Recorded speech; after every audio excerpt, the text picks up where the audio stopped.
morning, Neil Sean here in the very heart of London. A very warm, humid, beautiful summer's day, London, right today. And as you can see, I've managed to find somewhere in the shade to have a quick chat with you. Not so lucky, of course, well, as you know, recently I was out and about filming in Kensington High Street. What a scorcher that was.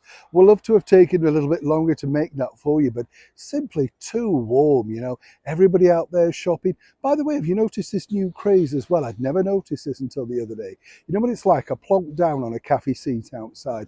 No intention of spending anything, I might point out, but I thought I'll just have 2 minutes there.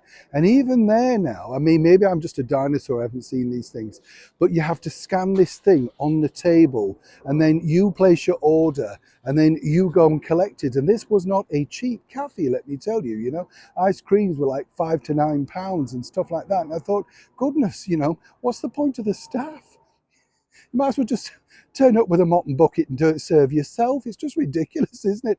I know, I sound like I'm moaning at everything, don't I? Victor Meldrew, but I mean, you do kind of think, well, where's the service in this? And then when I looked in, there's got this huge tip jar.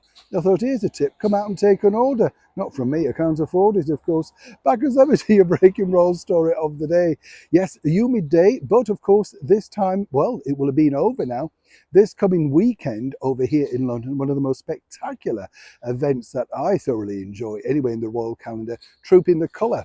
And it's just brilliant when you think about it. Way back in the 17th century, it started because it was a way of celebrating the sovereign's birthday. And, as I said, King Charles's birthday, as we know, is not in June, but it's a nice way of celebrating it and making sure that this official royal event hopefully has great weather.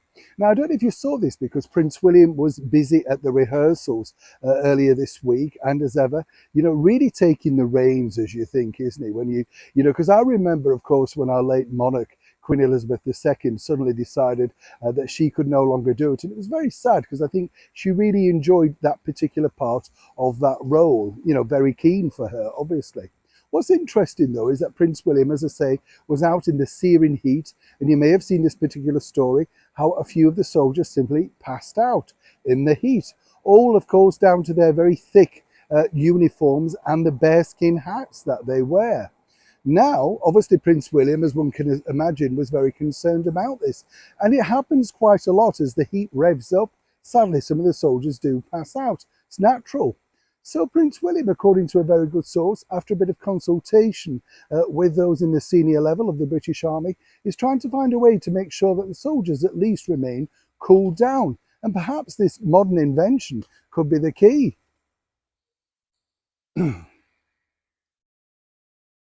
The idea, you see, is that the most vulnerable of those people could, in fact, have secreted inside their bare skins mini ice packs, the ones that sort of, when you get those deliveries and things like from the supermarket, and they've got the ice packs in the bottom of the bag to make sure that your milk or your frozen goods stay cold.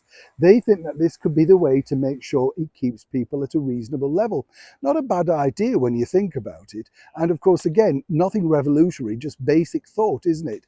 So if you do see the soldiers this coming weekend who suddenly could have been fainting, but now are not, perhaps it's all down to this consultation with His Royal Highness, the Prince of Wales, Prince William, and of course those in charge within the British Army. Have they finally found a solution to make sure that our boys simply don't pass out at the wrong time, quite literally?